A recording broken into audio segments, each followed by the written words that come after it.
You're listening to WCAT Radio, your home for authentic Catholic programming. Welcome to WCAT. I'm Kiki Latimer, the host of the Catholic Bookworm, and we have with us today Father Edward Foley, Capuchin, who has written a wonderful book, which I've read most of it, called Preaching as Paying Attention. And the subtitle is Theological Reflection in the Pulpit. So welcome, Father Ed. Thank you. Would you like to start us off with a prayer? Sure. We open our hearts to the presence of God and pray that God's holy word, the divine Christ, through his Spirit might open us to attending to that word wherever we encounter it, so that we might respond with energy and joy. We make this prayer through Christ our Lord. Amen. Amen. Thank you. You're welcome. So it was fun. I have just finished publishing with Sebastian a book on homiletics. So it was wonderful to read your book, which was a different take on it, but every once in a while we kind of cross paths.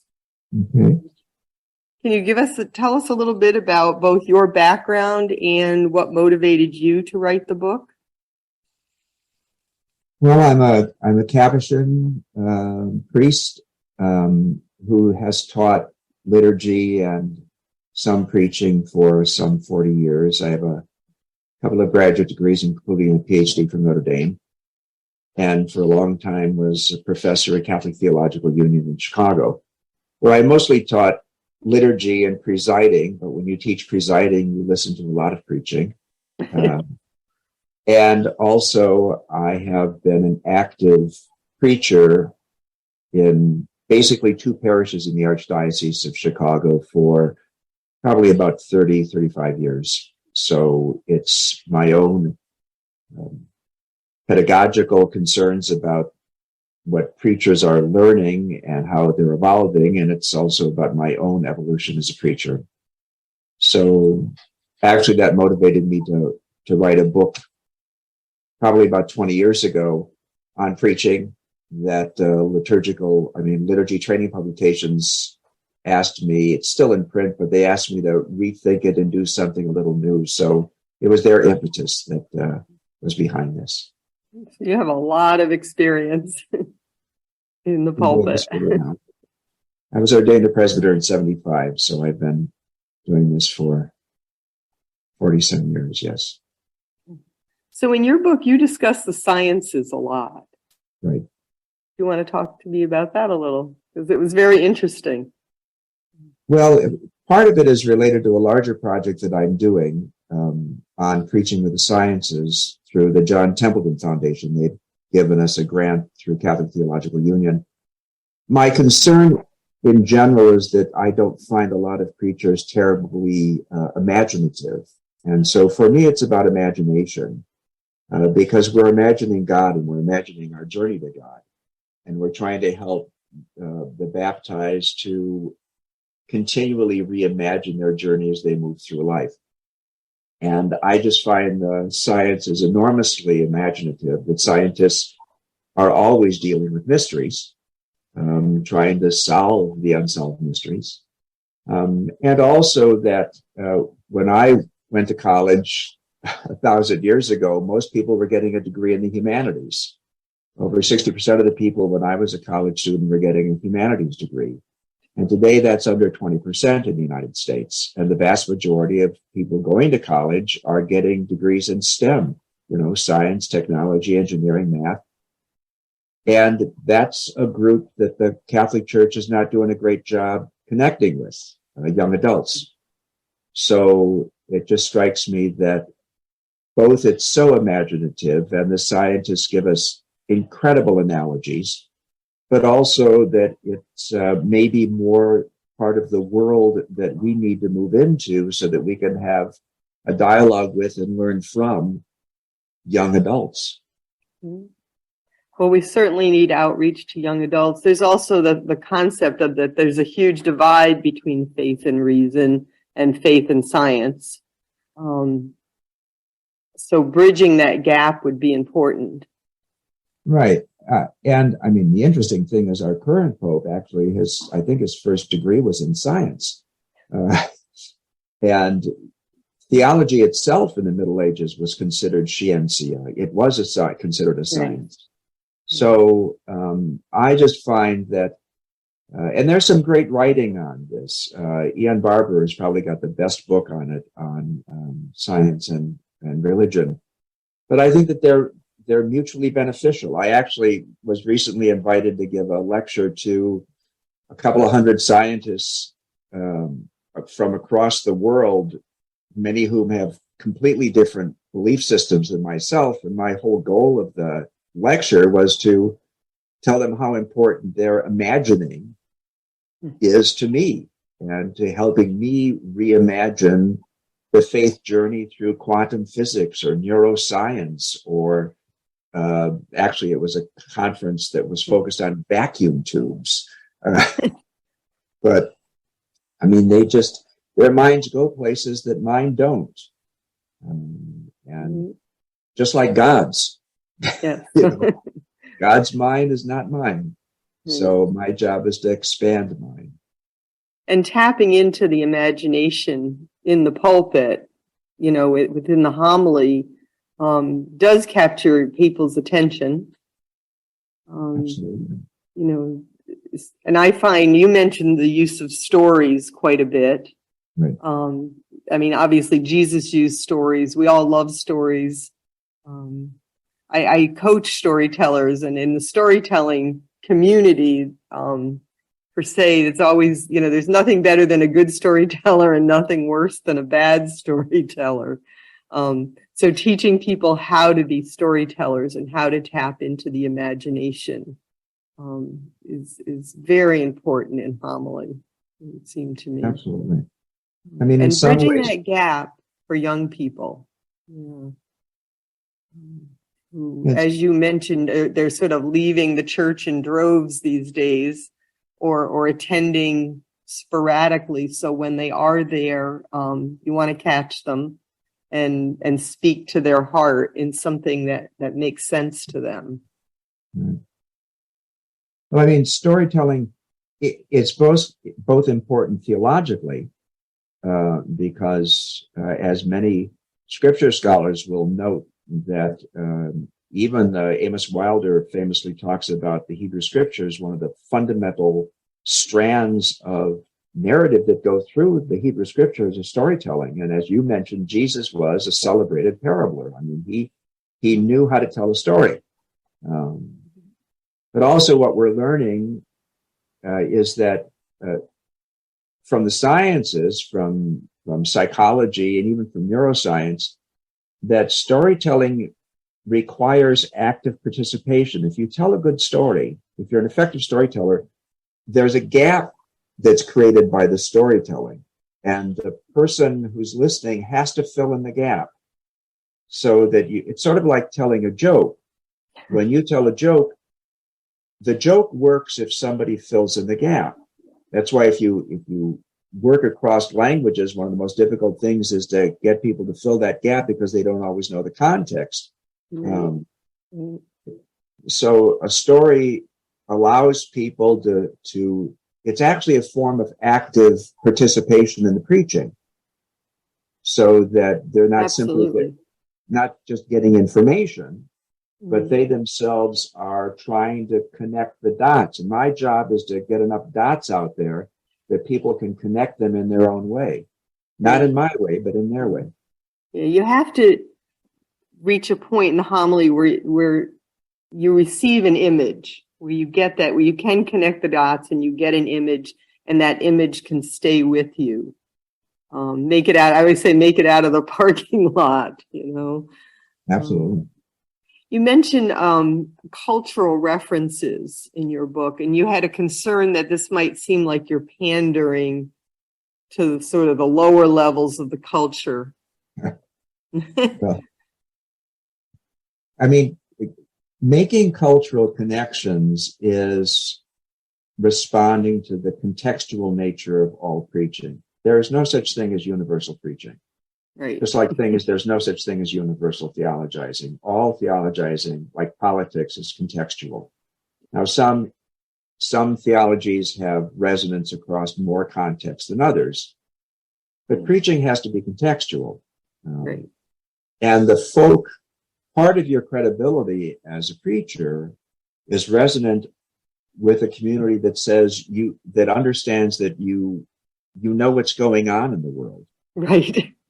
And even Pope Francis does a brilliant thing on this in his Evangelii Gaudium, the Joy of the Gospel, where he says one of the problems with preachers is that they think that it works in their head and therefore it's supposed to work in everybody else's. And it doesn't. No. The job is the other way around, is how does one get into other people's ways of thinking?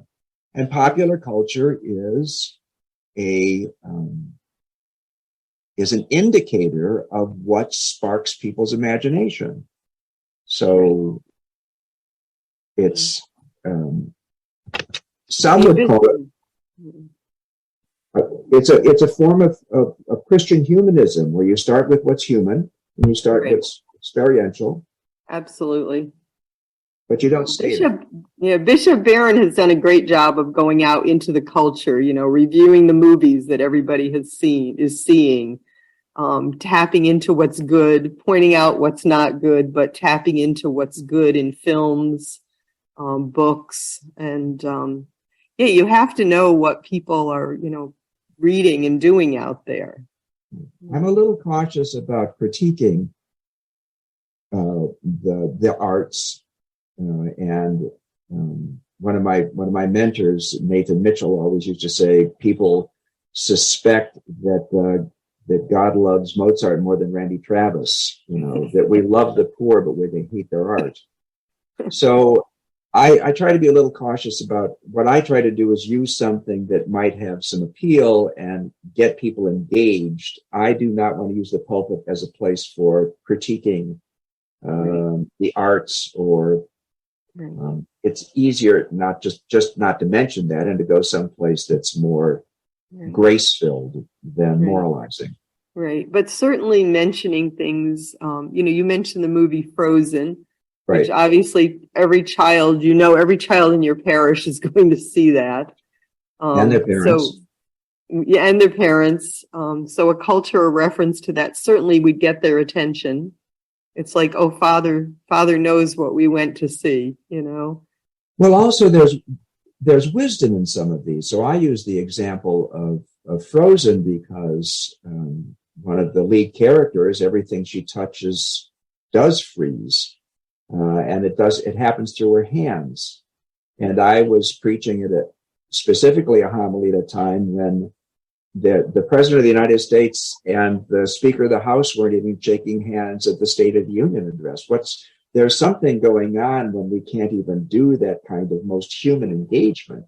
Right. So that frozen hands are an indication of frozen hearts, and that's not what Christianity is about.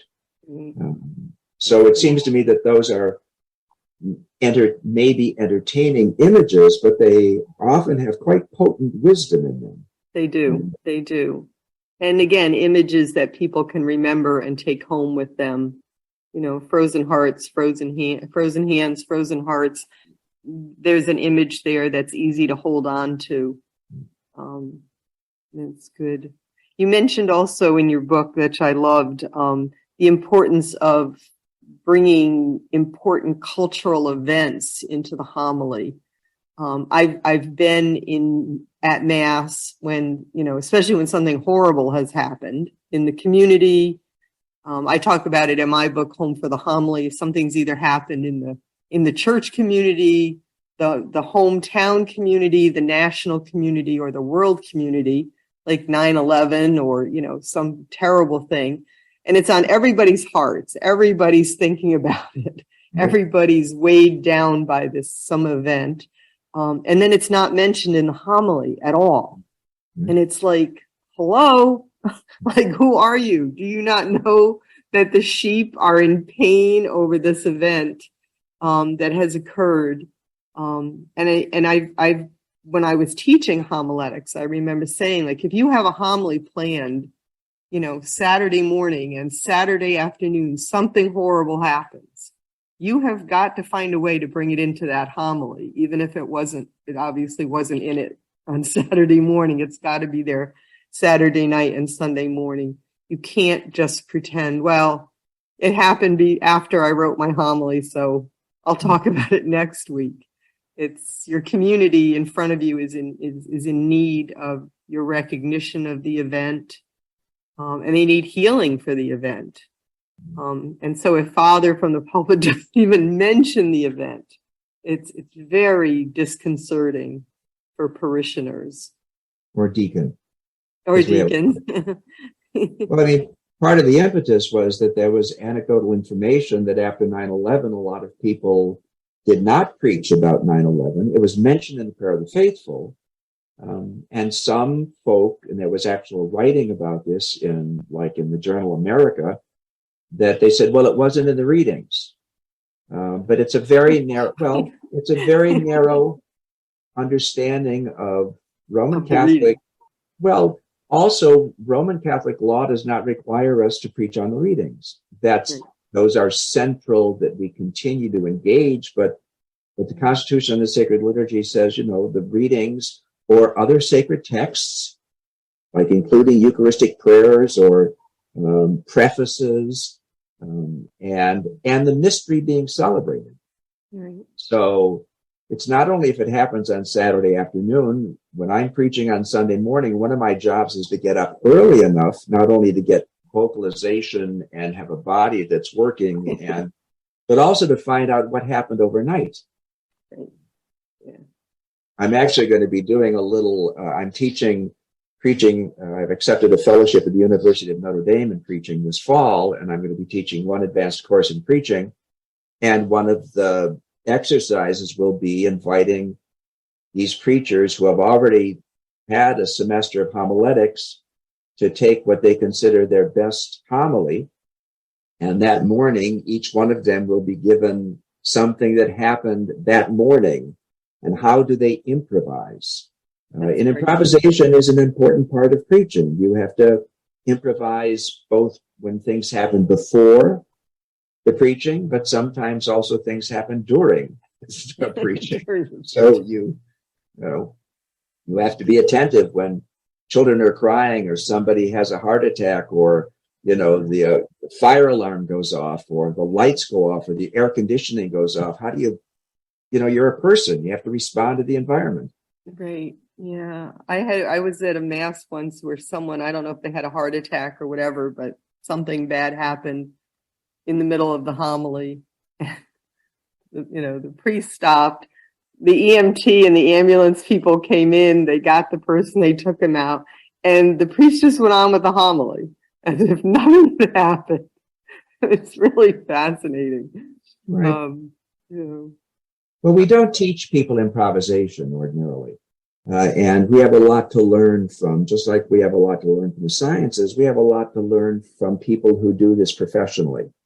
And one of the keys in improvisation is that you have to go with what somebody gives you. And so sometimes the liturgy, what happens when the microphone goes out, or what happens when you lose your place, or I had a student once who very, very gifted, who was an epileptic, and he had a strategy. What happened if he had a minor little stroke when he was preaching? And he was prepared to respond to that. But he practiced the improvisation. I think that's what we need to do. Yeah. I had someone attempt to continue their homily, and they did continue their homily over a screaming child who was not being taken out of the church. And, I say in my book, you're not going to win that battle. Well, I think there are strategies of, if there is I'm always delighted that there's somebody out there who's alive. Okay? Right. And so we don't want to blessings, yes. We don't want to shame parents. Part of that is having a broader pastoral strategy that your ministers of hospitality have to be able to give people options without embarrassing children, saying, right. we've got this open space that your kid might find more comfortable. There are giving them options. And then if somebody's making noise out there, my instinct is not to raise my voice. You're not going to win the shouting match. Right. Don't shout. But by lowering your voice and by taking more spaces than usual that might expose a disruption, sometimes that helps people be more aware of the disruption and handle it. Right. But my job is to stay on the outside as pastoral. I mean, preaching is also an act of pastoral care. Absolutely. So I have to stay as apparently unruffled and as caring as possible. And then I can have a meltdown in the car on the way home. Having a sense of humor gets us through a lot. Things happen in life, and things happen during the homily. Things happen in the church.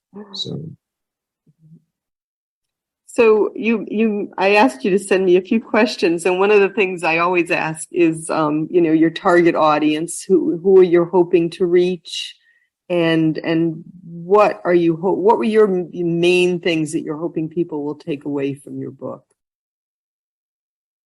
Well, the target audience, broadly speaking, are preaching clergy. So in the United States, for Roman Catholics, the number of bishops, priests, and deacons is the largest single denominational preaching body of any group of clergy, in North America. But there are also lay folk who preach in a variety of different ways. And so I wanted to write it in such a way, and that, as in some of my other writings, I edited a handbook a while back, Handbook for Catholic Preaching. The title did not say Roman Catholic preaching, but right. Catholic preaching. So that there are many Protestant preachers, homilists who are lectionary based, who do preach in a what I would consider a Catholic style, right. Engaging with the liturgy. So that was the primary group. And that dictates, therefore, the design of the book. And I had edited a preaching magazine a number of years ago, and our research showed that a lot of Roman Catholic clergy, for example, they're daunted by an article that's more than 2,500 words. That they have to read in snippets. And so part of the design of the book was that there are no footnotes, that it was written so that it could be read sectionally. You could also read it. You don't have to read it from the front back. And you could take a chapter, and I mean, it's one of the shortest books I've ever written. You could take a chapter and read sections of it over a week or two, right. And you wouldn't lose the continuity. So that was and to try to model in the book, which is why I do cite a number of my own homiletic ventures, excerpt, to say, here's the idea. How do you preach with the arts? How do you preach with literature? How do you preach with music? And then to say, here's one example of how I did it. Mm-hmm. But also to scatter, like even the idea you had mentioned earlier about preaching with the sciences, is that scientific images are not just in that one chapter, but they're scattered throughout the book. Right. And the rhetorical concerns are scattered throughout the book. So hopefully it was modeling in a somewhat subtle, but hopefully accessible way, some of the main points of its very design. Now, you and I both mentioned the number of unchurched people, I call them unchurched, at funerals and weddings. These situations where you have an opportunity to reach someone who may never be in a church again. They don't go to church, any church, whether it be Roman Catholic or Protestant, most of their life, maybe never. But now they're at a funeral or a wedding or occasionally a baptism. And so you have this opportunity to reach people who really haven't heard about God's love. Or my language, I mean, there are many ways to talk about them. There's the language of those who are, and Pope Francis talks about those who have no religious affiliation. Because I think it's larger than the problem with the unchurched language, from my perspective, is that you also get people who are never baptized, you get Sikhs, you get Hindus, you get Jews, you get Muslims, and there's an unmosquing that's going on. There's an unsynagoguing that's going on. And there's also evidence that even the people who are there and are baptized, who are often going through what one theologian calls deconversion, that they no longer agree with the teachings of the church that they're actually apparently affiliated with. So my task is to recognize that they're there. Right. And if they're not there in person, they may be there online. Okay. Interesting now, right? Absolutely. And in a very simple way, and it's a little humorous, but in a very simple way, I want to demonstrate to them that the Roman Catholic community is not completely stupid in coming to them as collaborators.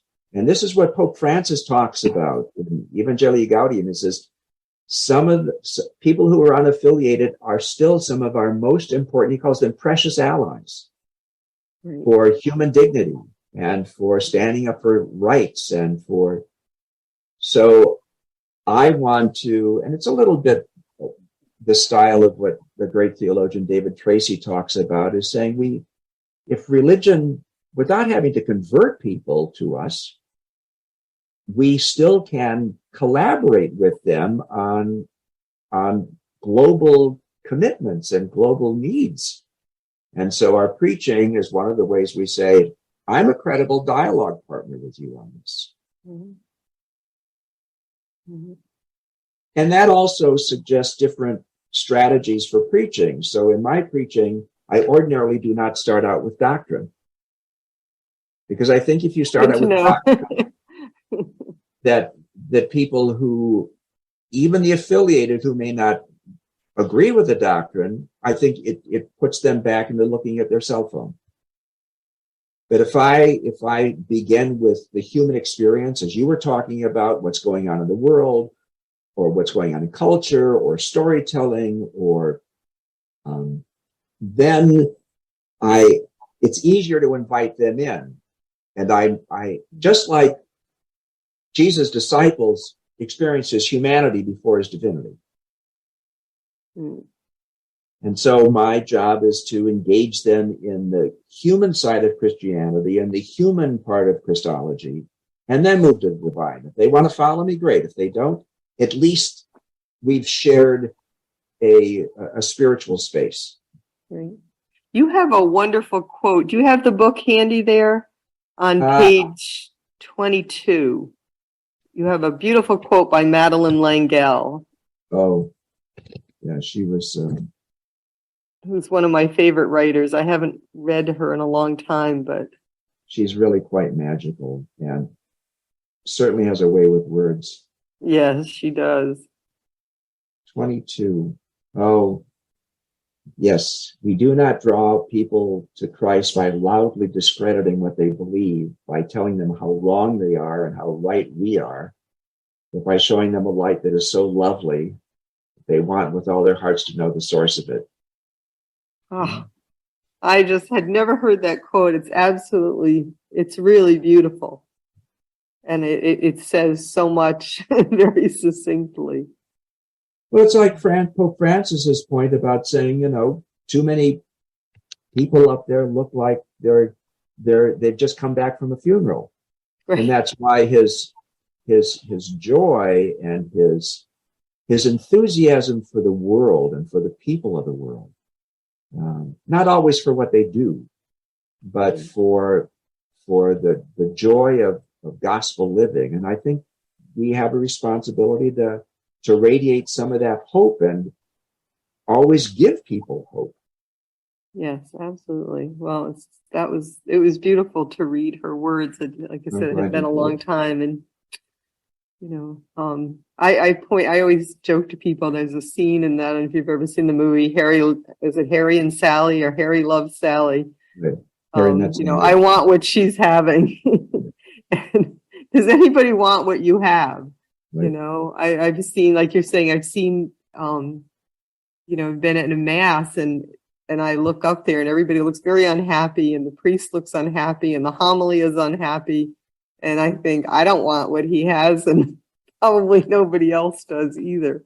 So, showing that joy in the Mass that should be there, that Thanksgiving joy, and bringing that joy into the homily and sharing what you have, such that, that someone's, like she says, sees that light and would like to know its source. Absolutely. I want what he's having. So that's really important.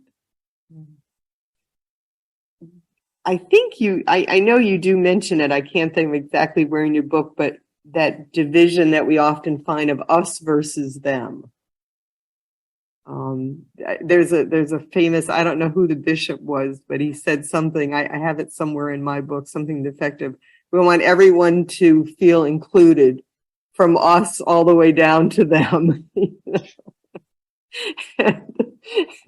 Often this comes out in homily where, the priest or the deacon is talking about, you need to do this and you need to do that, rather than we all are in the same boat together.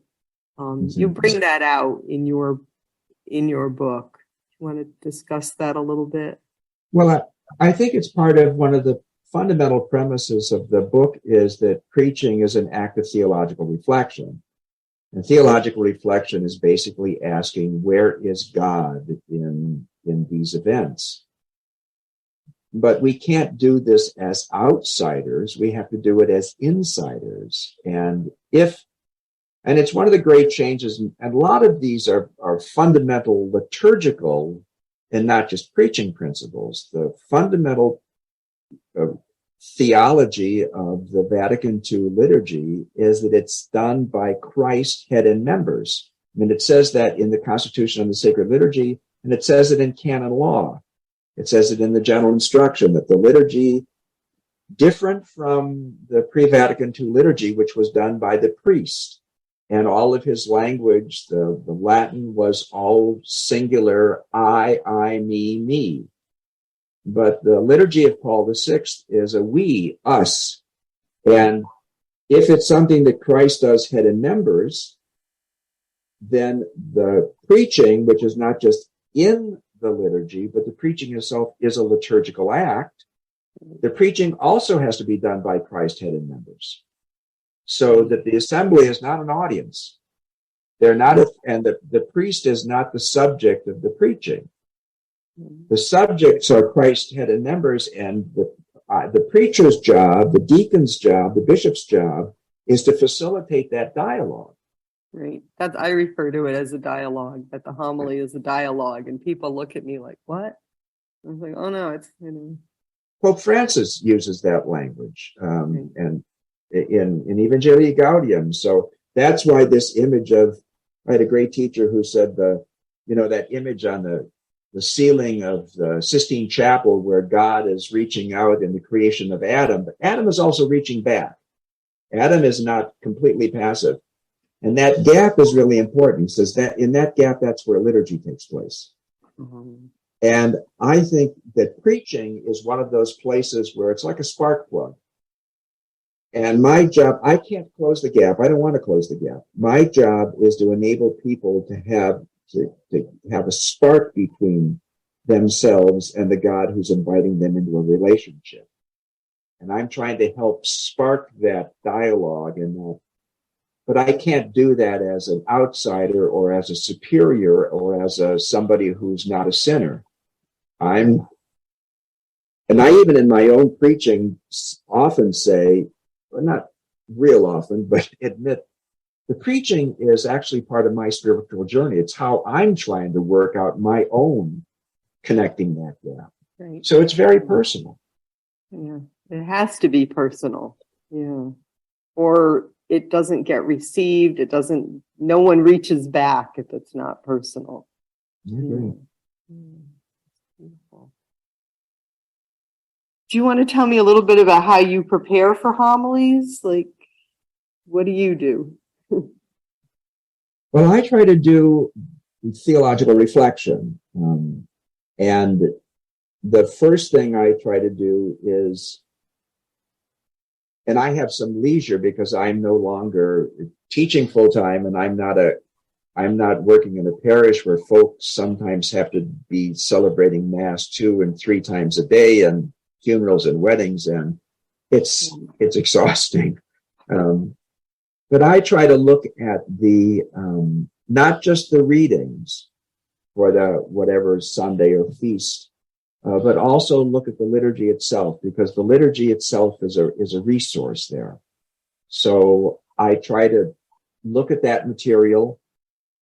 And then for me, one of the most important parts is what one of my students used to call stewing. And that is thinking about, and this is part of not just immediate preparation, but remote preparation. I think preachers, I'm always on the lookout for a story, for an analogy, for a scientific breakthrough, for some, YouTube. There was a thing on YouTube the last couple of weeks about this Little League baseball game where a kid got beamed by the pitcher. I don't know if you saw that. And the pitcher, maybe he was 13 years old or something, of course, felt terrible. And the kid eventually goes to first base. And in the middle of the game, he knows that this pitcher is still upset. He leaves first base and goes over and hugs him.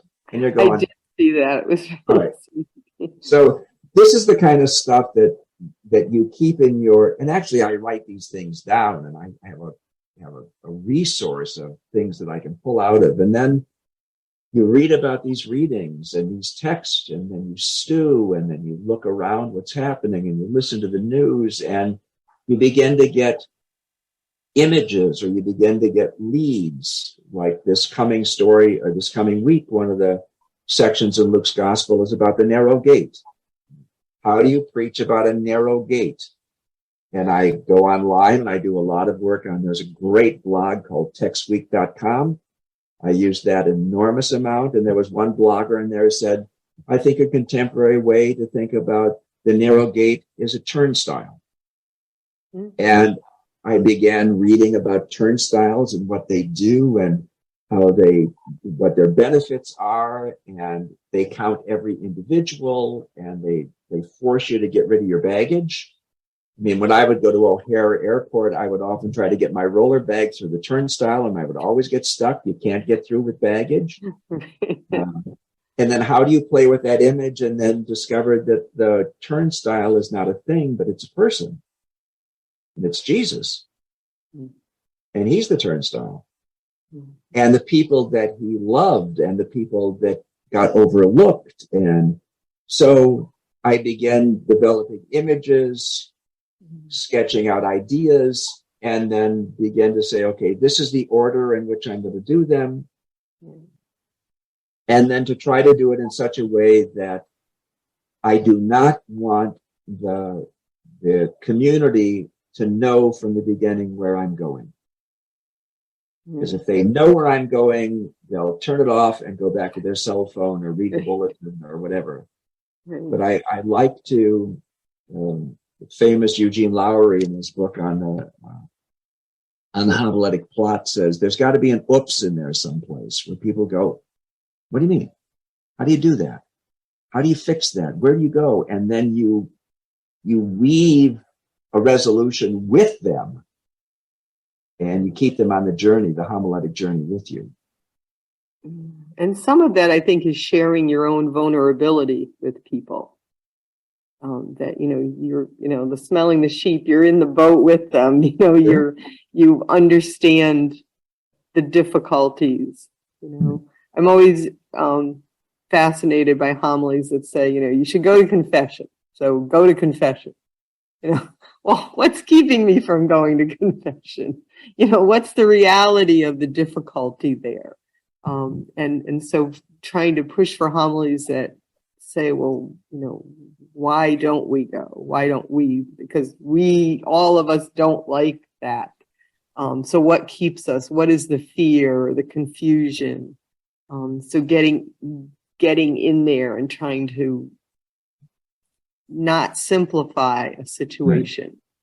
But even when one is preaching about the sacrament of reconciliation, that that is a ritual gate that is part of a larger ritual reality. I mean, liturgically, the first sacrament of reconciliation is Eucharist.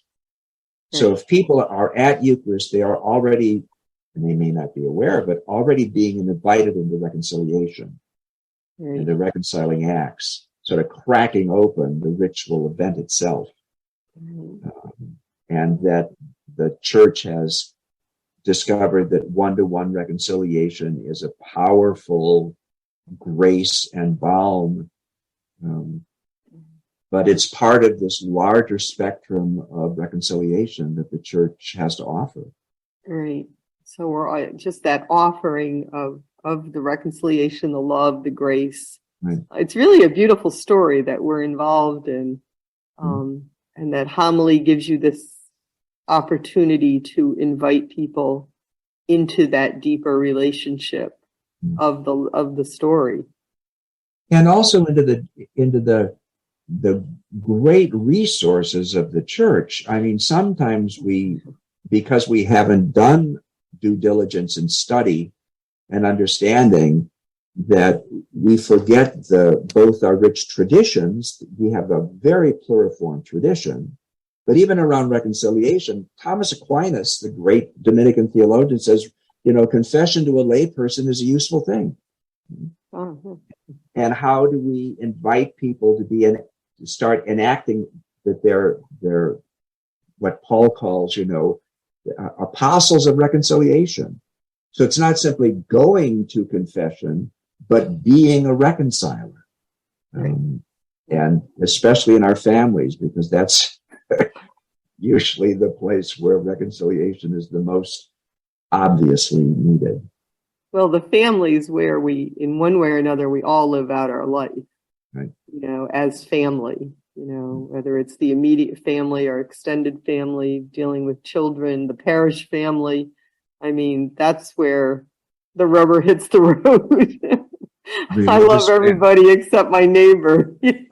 Families. I love everybody except for, my cousin, Joe. So, right. Yeah, that's that, it was interesting during the pandemic, families suddenly thrown together 24/7, living out the gospel message, trying not to kill each other. My husband and I went from, I was working at the seminary 2 days a week, and he was at work 5 days a week, and we had weekends together and most evenings, but not all, to being in a house 24/7. The first 3 months were interesting, I'll tell you. And of course, we weren't going to mass either. So, that immediate grace and, having to give peace to each other at daily mass was gone. So I really want to receive the Eucharist. So we have to say, the peace to each other. And so that was gone. And, 3 months without the Eucharist, and 24/7 in a house. The gospel came right home. Well, those are very widespread experiences that continually we can draw upon. COVID is still very, very fresh, and it seems to me that's one of those places where we can preach about broadly experienced, general experiences that we can share with each other, and recognize our common humanity and our common frailty and vulnerability and sinfulness, and with some humor, like you did, but with great seriousness, and saying, in what context how does God self-reveal? Yeah, And in ways we don't imagine. It was hard. It was hard going. Yeah. Sure. But for me, it was interesting. I suddenly was not teaching, but for 5 years I had been talking about writing, and now I had time to write. So God shut one door, opened another door. So when I look back on it now, I smile. No divorce, no murder, still here. Absolutely. Is there anything else that you would like? We've touched on all sorts of things sort of all over. Your book is wonderful. I highly recommend it. And here it is for those who can, I don't know if I can see this clearly. Sure. But Thank you. I've enjoyed, I haven't read all of it, but I've read most of it and really enjoyed it. Is there anything else you'd like to share that's really important to you specifically in the book before we close? Well, one of the comments that I've gotten from some of my my great peer mentors, I had a number of people read drafts of this thing, and they all weren't clergy, and they all weren't men, and they all weren't white. And I mean, I tried to get input from all sorts of groups, is that the methods or the strategies, the spiritualities behind preaching, effective preaching, I don't think there's such a thing as successful preaching. I don't think success is the right language for ministry. I think it's about effectiveness. Jesus was not the most successful rabbi in his generation, but he was quite effective. Is that there should be resonance between the preaching ministry and our approaches and our methods with every other ministry we do. One of my concerns with teaching ordination candidates and lay women and men who are getting ministerial degrees is that they often have a method for doing pastoral ministry, and they may have a method for doing biblical exegesis, and they may have a method for doing this, and then they may have a method for preaching. And it seems to me that if we're going to develop some kind of integration and grow on the integrating journey, is that we have to have fundamental way that we do all of this with some cohesion. And that's why, for me, the underlying method is not just about preaching. The underlying method is about how do we make the spiritual journey, about how do we do ministry, whether that's in a kind of official context or all of the ad hoc kinds of ministries that people engage in. Is that we have to keep doing the theological reflection that says, where is God here? What does our context say about how God reveals? What do our religious traditions say about this? How does this engage with other folks' belief systems? So that the preaching becomes not just an 11-minute or 7-minute or 35-minute event on a Sunday morning, but it actually becomes one of the beacons of a more integrated spirituality. Right. So that our preaching and our ministry and our spiritual life are cohesive, and they're in an integrating process and not simply the siloed parts of our lives, which unfortunately happens too often, I think, in people in full-time ministry. Well, your preaching has to be reflective of your whole life. I completely agree that this integration, that's where you find the wholeness and the healthiness. That's why I say, sometimes people say to me with my children's books, how long did it take you to write this book? And 60 years, because every part of my journey, all of the life is in that book. I may have, the actual writing may have been a few months, but the bigger picture of the writing was my whole life. My childhood's in there, and my experiences in different countries are there, and the people I've met are in there. That integration of your life and your preaching and all the other ministries should all be somehow integrated, and when they get separated out, things get very weird, especially in the pulpit.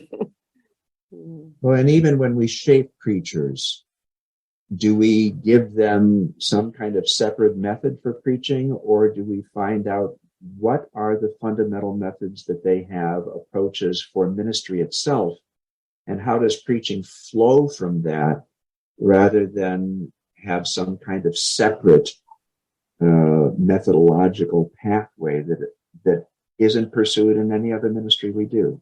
And I think we don't do ministerial students and those on a preaching path any service by doing that kind of work. It seems to me inviting them into the broader frame of theological reflection as the foundation for a spiritual journey is maybe more contributory.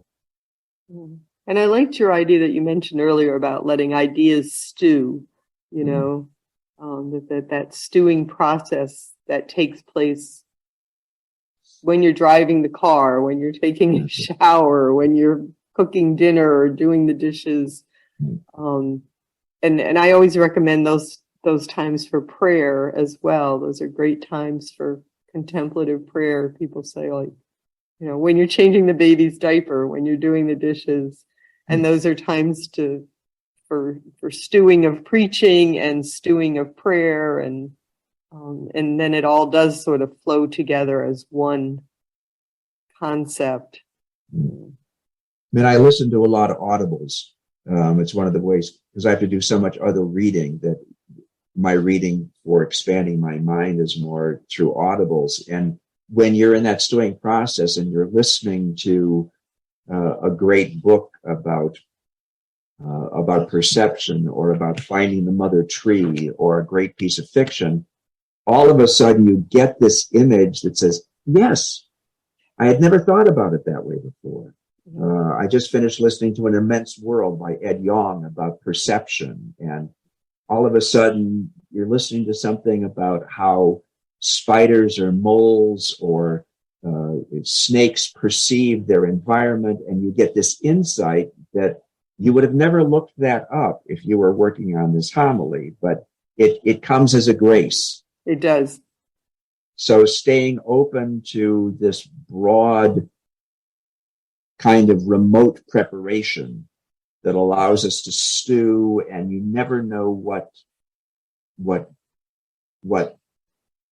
leper, what Jesus, what Martha and Mary, what Baptist, what Pilate is going to come into your life. Right. And each one of those just cracks it open. Yep. He's amazing, this God. Right. Thank you. You're very welcome. Thank you for inviting me. It was a joy to have this conversation with you. Thank you. Yes, absolutely. Would you end us with a prayer, please? Sure. Father, we thank you for these graced moments, for the opportunity to speak about your incarnate word, and more for the invitation to allow that incarnate word to be again resonant in our hearts, that we might burn with the fire of your Spirit to the goodness of all humanity and the glory of your name. We make this prayer in the strong name of the Christ, who is Lord and God forever and ever. Amen. Amen. Thank you. You're very welcome. And delightful. Hello, God's beloved. I'm Annabelle Mosley, author, professor of theology, and host of Then Sings My Soul and Destination Sainthood on WCAT Radio. I invite you to listen in and find inspiration along this sacred journey we're traveling together to make our lives a masterpiece and, with God's grace, become saints. Join me, Annabelle Mosley, for Then Sings My Soul and Destination Sainthood on WCAT Radio. God bless you. Remember, you're never alone. God is always with you.